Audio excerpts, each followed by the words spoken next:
Have you ever paused during an ordinary day and realized it's been a long time since you truly looked forward to something? Not because life is bad or you've lost hope, but because everything just feels enough. No excitement, no plans on the horizon, no big dates circled on the calendar. You wake up, go about your day, it's fine, but there's nothing that really pulls you forward. You might not feel old, not officially, but aging doesn't always start with a number. Sometimes it starts with a feeling, the slow pull inward. You find yourself connecting less, turning inward more, showing up a little less in your own life. There's no big announcement that says you've entered old age, but you notice the little shifts, the way you sigh as you sit down, the way you quietly decline weekend plans, or the way you stop tidying up because this is good enough. In this video, we're going to explore 12 subtle signs that you, or someone you love, might be moving into this quiet stage of life. Not to scare you, but to name what's happening before it slips too far under the surface. If something in these opening words feels familiar, stay with us, because sign number 12 might be the very thing you haven't said out loud, the one that's been living inside you, quietly unnamed. Sign number 1. You stop making long-term plans. And not because you're too busy, but because you start telling yourself, I don't really need to think that far ahead anymore. When's the last time you looked forward to something? Really counted down the days? A trip, a visit, a family dinner. Something simple but meaningful. Some people used to plan everything, visiting the grandkids, planting flowers in the spring, repainting the bedroom in summer. Now they're just figuring out what's for lunch, and even that feels optional. When we're younger, making plans gives us purpose. It pulls us towards something. But as we age, planning starts to feel unnecessary. We tell ourselves, what's the point? There's nothing big I need to do anymore. But here's the truth. Planning isn't just about logistics. It's about hope. It's about seeing a future that's still worth showing up for. A study from the Harvard Aging Brain Project 2020 found that when older adults stop making long-term plans, there's a measurable decline in the parts of the brain linked to motivation and memory. Without future milestones, the brain shifts into survival mode, just getting through the day instead of living it. Mr. Francis, 78, used to write everything down: doctor's appointments, family birthdays, weekend outings. After he retired, he said, now I just keep a monthly calendar. There's nothing to plan for anymore. His son said that one comment hit him hard because it sounded like more than just a lack of plans. It sounded like a quiet surrender. But planning doesn't have to be dramatic. It can be as simple as penciling in, call Linda next Tuesday, or go to the fair next month, or bake something special for my birthday. Just one small thing to look forward to. It gives the day shape and gives your heart a reason to lean forward. When we have something to anticipate, we naturally take better care of ourselves. We eat better, move more, feel a little more alive, because living is about motion, not retreating into what feels safe and small. Sign number 2, you start turning down invitations, not because you are busy, but because being alone feels easier. It's okay, I'll just stay home. You hear yourself say it more and more. Maybe someone invites you to lunch, a movie, or a weekend gathering, and your first instinct is to politely decline. Not because you don't want to go, but because the idea of being out there around people, conversation, noise just feels like too much. There's a kind of loneliness that doesn't feel sad. It's quiet, familiar, almost comforting. You brew your tea, make your meals, watch movies by yourself, and you tell yourself, I'm used to being alone. And maybe you are, but being used to something isn't the same as thriving. It's just the mind adjusting to absence because it no longer expects anything more. According to a 2023 AARP survey, 36% of Americans over 60 regularly turn down social invitations, even though they secretly wish they could say yes. They give reasons like, I'm tired, it's too cold, or I'm not used to crowds anymore. But the real reason, they're afraid they don't belong anymore, afraid they won't know what to say, or how to re-enter a world that seems to have moved on without them. Take Ms. Nancy, 74, from Sacramento. She used to love going out, plays, dinners, church events. After she retired, though, the invitations started feeling heavier. When friends called to go to the theater, I'd just say it's too cold, but really, I wasn't sure I'd still enjoy it. When she was invited out for lunch, she'd smile politely and say, "I'm on a diet." But one day she quietly admitted, "I'm not sad. I just don't really see the point in going anymore." Some friendships don't end with arguments. They fade, slowly, quietly. Not because anyone stopped caring, but because one person started pulling away, until no one was sure whether to keep reaching out. This isn't about giving up. It's about withdrawing, little by little, from the world. And here's the tricky part. The more time you spend at home, the more natural it feels. The more you say no, the less people ask. And then, when your phone stays silent for a whole week, you tell yourself, this is normal. But reconnection doesn't have to be dramatic. It can be as simple as saying yes to a small invitation, a quick coffee, a short walk, a reason to get dressed and step outside. You don't need to be the life of the party. You just need to show up. Because when you show up long enough, consistently enough, people start saving a seat for you. And then you notice something else. You start exhaling, just a little when you sit down, and again when you stand up. No pain, no groaning, just a soft sigh your body lets out without asking. You don't think much of it at first, until you realize it happens when you lower yourself into a chair, when you get out of a car, when you bend down to tie your shoes. It's not weakness. It's not age catching up in some dramatic way. It's just not as smooth as it used to be. According to a 2022 CDC report, over 61% of people over 65 experience a decline in musculoskeletal strength, and most don't realize it. One of the earliest signs, those little sounds we make when changing posture. They're not habits, they're quiet messages from the body saying, "I'm starting to need a little more care." Mr. Gerald, 76 from Denver, said his son only began to notice his father's changes after hearing a small groan as he sat down. "Does it hurt, Dad?" "No," he replied, "it just helps me breathe a little easier." But from that day, his son paid closer attention. He noticed his dad stood up a bit more slowly, held his coffee cup with both hands, kept one hand resting on the table while talking. These aren't dramatic signs. They don't knock you down. But if you ignore them long enough, they become patterns. You start avoiding stairs, then long walks, then invitations. Not because you don't want to go, but because your body quietly says, maybe not today. You don't need fancy equipment. You don't need a gym. Just get into the habit of sitting and standing a few extra times a day. Take the stairs when it's safe. Stretch your arms while waiting for the kettle to boil. Roll your shoulders. Rotate your wrists. These tiny movements tell your body, I'm still here. I still want to live fully. Because here's what happens when the body stops getting those reminders. It pulls back. And when your body starts withdrawing, even the small joys, like getting a new phone, feel overwhelming. You used to be excited about learning something new, fiddling with settings, staying up late, figuring things out. Now, if the old one still works, you'd rather not bother.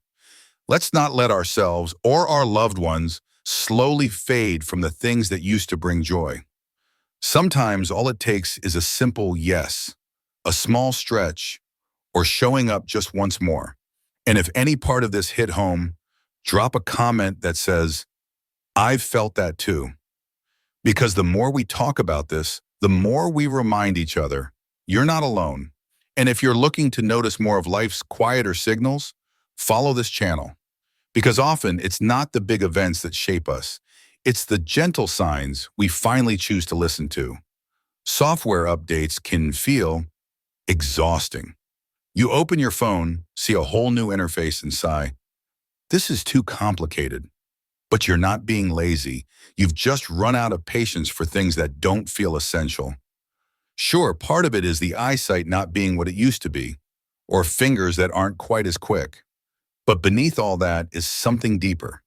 You no longer feel like this was made for you.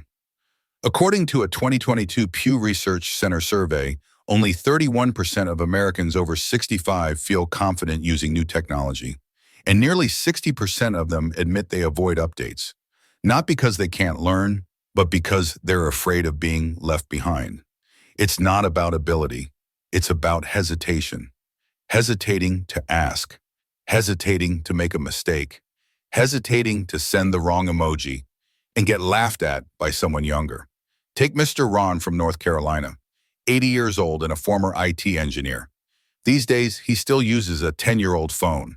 When his son asked him why, he just smiled and said, "I'm used to this one. I don't need anything new." But his son gently replied, "Is it that you don't need it? Or that you're afraid no one has the patience to teach you anymore?" That hits deep, because when that kind of hesitation happens often enough, people don't stop out of confusion. They stop to protect themselves from the feeling of being left behind. Again, what we forget is technology isn't about keeping up.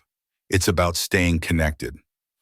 You don't have to chase every new trend or download every new app, but knowing how to open the photo your grandkid sends, video call an old friend, or book a doctor's appointment without help. That's not about gadgets. That's about staying present in your own life. So if everything new feels overwhelming, maybe the issue isn't the device. Maybe it's that quiet voice inside saying, "I probably don't need anything new anymore." And when that voice gets louder, we start turning back to the familiar. Old photos, old memories, stories we've told a dozen times because they still come easier than what happened yesterday. Back then was better. If you catch yourself starting stories with that phrase, you may be entering the realm of memory, a place that feels safer than the now. You might remember with perfect clarity what you cooked 10 years ago, who sat at the table, the song that played. But what you had for lunch yesterday, that takes a second to recall. You share old stories with a spark in your eyes, while current events drift by, barely noticed. This is a natural part of aging.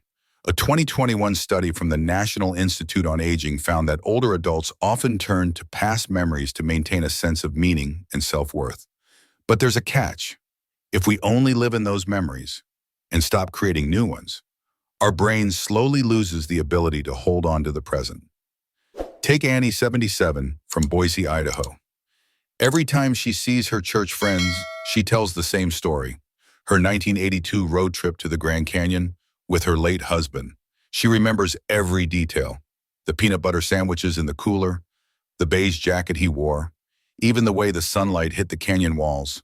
But when someone asks, "Have you gone anywhere lately?" she just smiles and shakes her head. There's nothing left to tell. Memories like those are treasures, but if we only live in what has happened, life becomes a book with no new pages. You don't need a big trip or a bucket list. Just add one new detail. Next time you tell that story, say, "If I went again today, I think it'd feel different." Or try writing one line in a journal each night, "What was new today?" Not to archive it, but to remind yourself, "I'm still here." And tomorrow might be worth remembering too. Because if today feels like it has nothing to say, tomorrow won't have anything to tell. Sometimes when we cling to the past, it's not just because the past was better, it's because the present has grown too quiet. We begin to simplify how we talk, how we dream, even what we choose to wear. So let me ask you something simple. When was the last time you wore something just because it made you feel beautiful?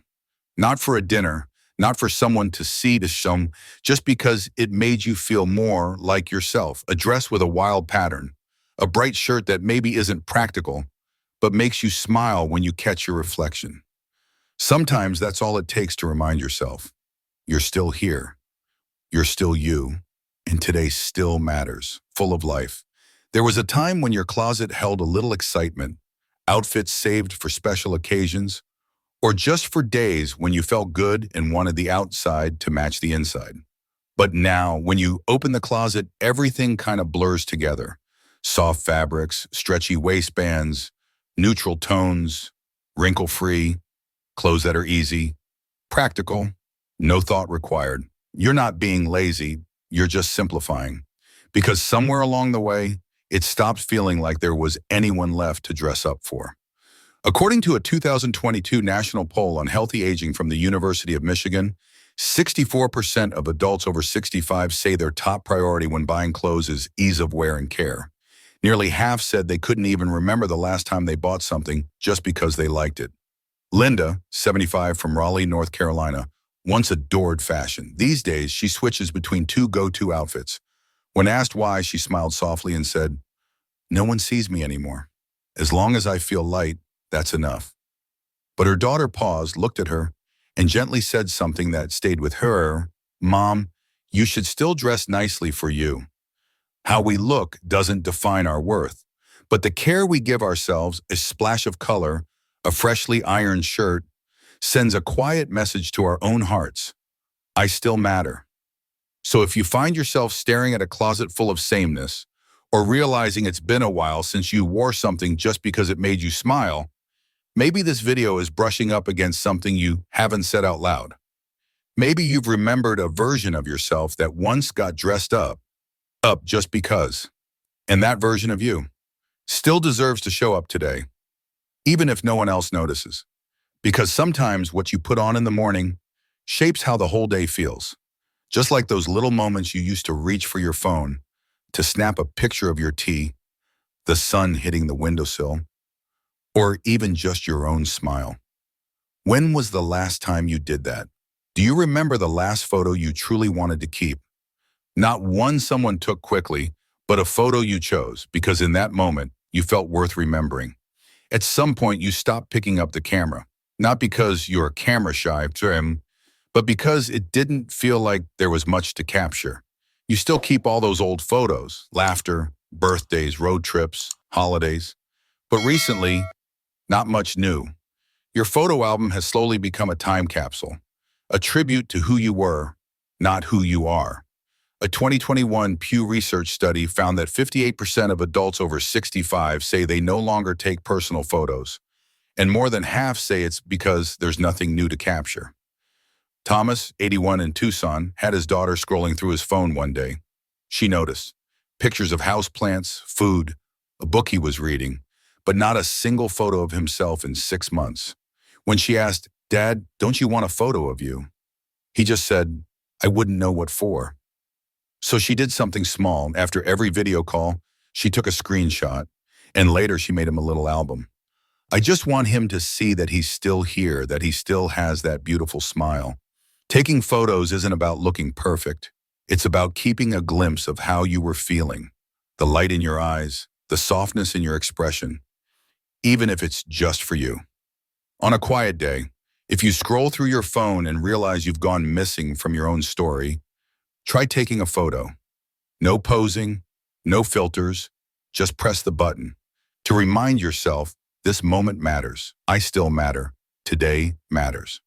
Because you're still here, every day, maybe quieter now, a little more careful, maybe unnoticed, but you still prepare for life, even in the smallest ways, like always having a tissue in your pocket, a mint in your bag, or a folded note you might never give, but still carry just in case.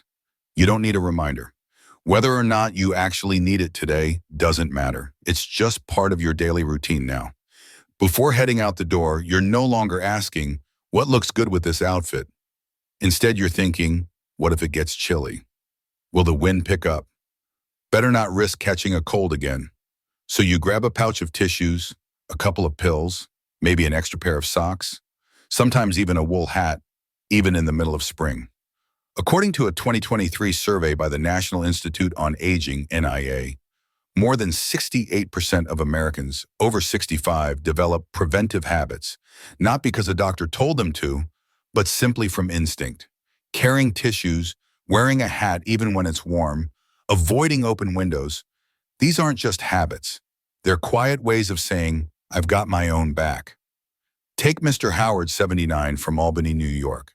He once joked with his granddaughter, "This scarf, it's for when I'm cold, when I cough, when I get sleepy, or when I don't know what to do with my hands." She laughed, then paused, because the truth is that scarf wasn't just for wiping his nose. It had become a symbol of being ready, of being safe, of taking care of yourself, even when no one else is around. There's nothing wrong with habits like these, but over time, they can make us a little too cautious, like we're bracing ourselves for something to go wrong every time we leave the house, We're not saying to toss your tissues. Just maybe try leaving a few at home. See what happens if you go a whole day without reaching for them. You might be surprised. Nothing bad happens. Try cracking a window open on a warm afternoon. Let in a little breeze and feel it, not as something to fear, but as proof that the world is still moving and you're still part of it. Because a bit of wind won't make you older, but living in constant defense, that just might. When we only prepare for the worst, we start to shut out the good.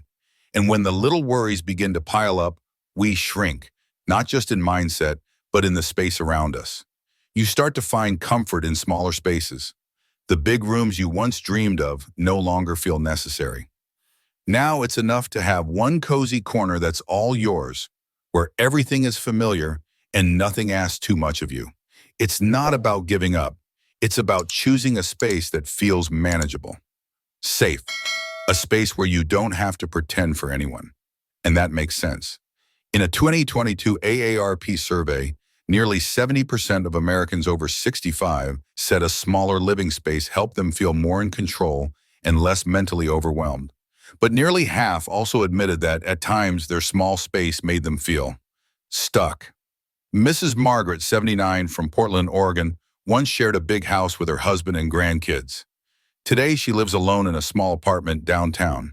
It's like a golden cage, she says. It's lovely, it's safe, but sometimes it's lonely. Her apartment is easier to clean, easier to manage, but it's also made it harder to connect, to go out, to stay engaged. Slowly, her world, both inside and out, has gotten smaller. So how do we keep our space from becoming a wall? You don't have to move, just shift your view. Add a few things that bring joy. A soft light, a new house plant, a favorite photo. Create small corners of life that help you feel present, not just safe, but alive. And most importantly, keep the door open to new voices, to old friends, to your own curiosity. Let your home hold comfort, but also possibility.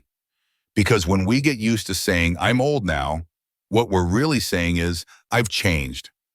It starts as a joke, something we say to excuse a stiff knee or forgetting a name. But little by little, it becomes part of how we see ourselves. And eventually, we stop pushing back when others say it about us. We don't mind being called older, but we don't love being seen as old. And yet, that phrase can quietly shape our choices, our energy, our self-worth. A 2021 study in Psychology Today found that accepting aging is essential to emotional health, but without balance, it can lead to withdrawal, less social engagement, and lower confidence. Mr. Henry, 77, from Chicago, put it this way: I used to say I'm old now to skip social events I didn't feel up to. At first, it was just a line. Then I started believing it. So is saying I'm old now wrong? Not at all. But if that phrase starts limiting what you do, how you think, or what you believe about yourself, it might be time to ask, is this who I am, or just a story I've gotten used to? You don't need to change the whole world, or anyone else for that matter. Sometimes all it takes is changing the way you talk to yourself. Instead of saying, I'm getting old, try this. I'm going through new experiences. Or there are still so many things I want to do. That one small shift in language, it can open mental doors, helping you move forward with a little more lightness and confidence. And here's the thing, when your words become kinder, your attention often shifts too. You start letting the little things slide. A broken lamp, a loose doorknob, that light bulb you meant to change last week. You think, it's fine, I'll get to it later. But then one night you miss a step in the dark and suddenly realize a small thing wasn't so small after all. There are probably a few things around your home that have been squeaking, flickering, or wobbling for a while. And it's not because you're lazy, it's just that those things stop feeling worth the effort. You tell yourself, it still works, or let's wait and see, Mom. But that mindset, it can be a subtle signal that you're slowly disengaging from your space and maybe a bit from life itself. According to a 21 study by the National Institute on Aging, overlooking small home repairs can reflect a dip in motivation and emotional well-being in older adults. It can even raise the risk of falls, injury, and social withdrawal. Mr. Bill, 82, from Buffalo, New York, left a flickering bulb in his living room for weeks because he didn't want to trouble his kids. Then one evening, he tripped in the dark. That's when he realized, sometimes just a little longer can cost more than you think. You don't have to fix everything overnight, but try noticing the small signs around you and what they might be saying. Because keeping your home in order isn't just about safety, it's about showing yourself you still care. And here's the beautiful part. When you start taking care of small things again, it often reignites the spark to take better care of the big things, like yourself. Now, we've come to the final message in this journey, and it might be the hardest one to admit. It's not about pain or weakness or even aging itself. It's about something deeper, a quiet ache in the soul, that feeling of not being expected anywhere. Not loneliness exactly, but the absence of someone setting a date, making a call, waiting for you to show up. It's a silence that can feel endless, like you've become invisible. And it makes you wonder, do I still matter to anyone? A 20 Pew Research Center survey found that up to 40% of Americans over 65 feel socially isolated. Some regularly, others a few times a week. That feeling doesn't just hurt emotionally, it takes a real toll on your body. Social isolation is linked to increased health risks, cognitive decline, and shorter lifespans. Mrs. Rose, 83, from Seattle, once told me, "I can't remember the last time someone called me first." Friends are few, families busy, sometimes I feel like a shadow in their lives. But here's something important. Feeling expected doesn't have to come from big gestures. It could be a phone call, a reminder, a coffee date, even just someone saying, "Hey, I was thinking of you." And if you've been feeling this way too, please know you are not alone. You can start small. Message an old friend, make plans for lunch, schedule an afternoon tea. Tiny acts of connection can open big doors to warmth, belonging, and joy. We've walked through 12 quiet truths together, things that often go unspoken, but are felt deeply by many. Maybe one of them echoed something inside you. Maybe all 12 did. Either way, you had the courage to face them. And that matters more than you know. These stories aren't meant to worry you.